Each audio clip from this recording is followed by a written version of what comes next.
Olá, assombrados! Eu sou a Ana Paula e vou contar um relato para vocês. Relato de um ex-militar do Exército.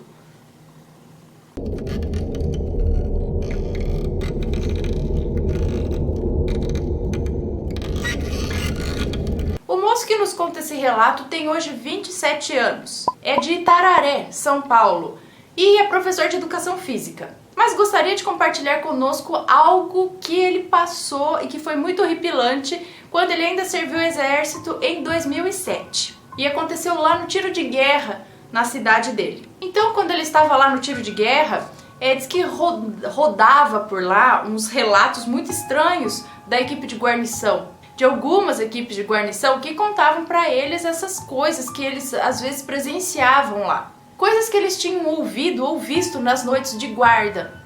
Porém, ele diz que ele ali e os colegas raramente presenciaram alguma coisa. Outras equipes também falaram que quase nunca presenciaram nada nas noites de guarda. Então era como se as manifestações que o povo contava, que ouviam e viam direto, tivessem diminuído bastante e até acabado. Porque eles praticamente não viam nem ouviam nada ali. Porque diz que no início do serviço militar, naquele local, era repleto de fenômenos paranormais ali. A atividade paranormal era frequente naquele lugar. Por exemplo, eles ouviam barulho de fuzis engatilhando, quando isso seria impossível, porque os ferrolhos eram guardados separadamente dos fuzis. Eram guardados em outra sala. Fora que ouviam passos e outras coisas desse tipo. Mas essas coisas diz que aconteciam mais nas primeiras guardas mesmo. Mas meses depois que ele estava lá no tiro de guerra, já na época do inverno, e diz que o inverno é muito rigoroso lá na cidade dele, ele estava indo a pé lá pro tiro de guerra por volta das 4h30 da manhã, porque o negócio começa cedo lá, você tem que zarpar cedo da cama e às 4h30 da manhã já a caminho do TG. Ele ia se apresentar para a Alvorada e o início dos serviços militares ali era 6 da manhã. Então, quando ele estava passando pelo antigo calçadão que dava acesso ao TG, simplesmente apareceu na frente dele um corcunda.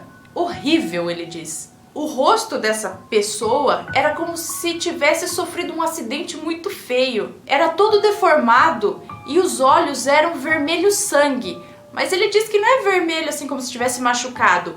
Era sólido, era um vermelho mesmo, sólido, com duas pintinhas pretas no meio, que acho que seriam as pupilas. Ele disse que no primeiro momento, assim, ele pensou mesmo que pudesse ser uma pessoa com deformidade, com algum problema ali, que fosse mesmo algum deficiente, mas ele disse que o jeito que aquela pessoa olhava para ele era de dar arrepios. Ele imaginou que aquele corcunda ia atacá-lo do jeito que ele olhava. Ele disse que é estranho dizer, mas ele sentia que ele não estava seguro ali. E ele até pensou consigo mesmo, tipo, se ele chegar muito perto, eu ataco primeiro. E disse que já ficou atento para qualquer movimentação brusca daquela pessoa. E nisso, aquele ser passou ao lado dele, encarando ele, olhando fixamente nos olhos dele com uma expressão de muita raiva. Bom, ao que um passou ao lado do outro, ele continuou para lá e o ser para cá. E nesse momento ele olhou de novo para trás, porque ele não estava acreditando no que ele estava vendo.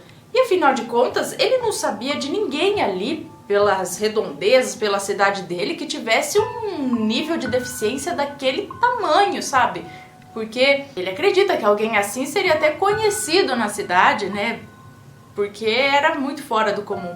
Então nesse momento que ele olhou para trás, para olhar de novo o que era aquilo, essa pessoa, esse ser, deu mais 2 passos ainda, parou e olhou para ele com um olhar, meu amigo, que ele diz que acho que nunca sentiu tanto medo na vida dele. E ele diz que raramente sentia medo. Ainda mais quando você vai pro exército, ele fala, você fica mais confiante, sabe? Mais corajoso.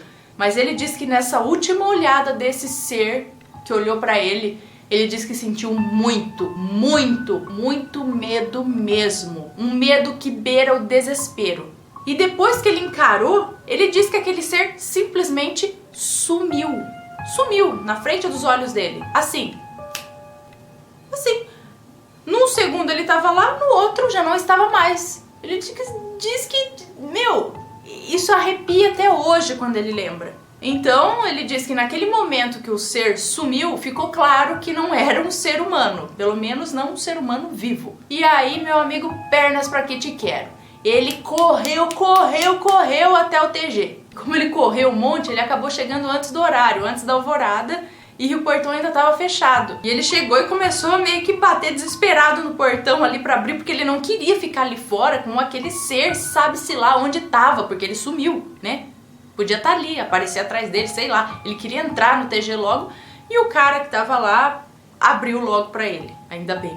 Algumas semanas depois, ele estava comentando esse caso com uma mãe de um grande amigo dele, que era espírita, ela já é falecida. E ela contou que na cidade dele ali, dele, não sei, naquela cidade havia mesmo duas entidades que perambulavam pelas ruas. Ou ainda existem duas entidades que perambulam pelas ruas. Uma é um cavaleiro negro, que ele monta um cavalo negro, usa uma capa preta e um chapéu preto. É tudo preto, tudo preto. E a outra entidade é esse corcunda. E ela disse ainda que ele não deveria ter encarado de volta essa entidade, porque as entidades veem isso como um desafio.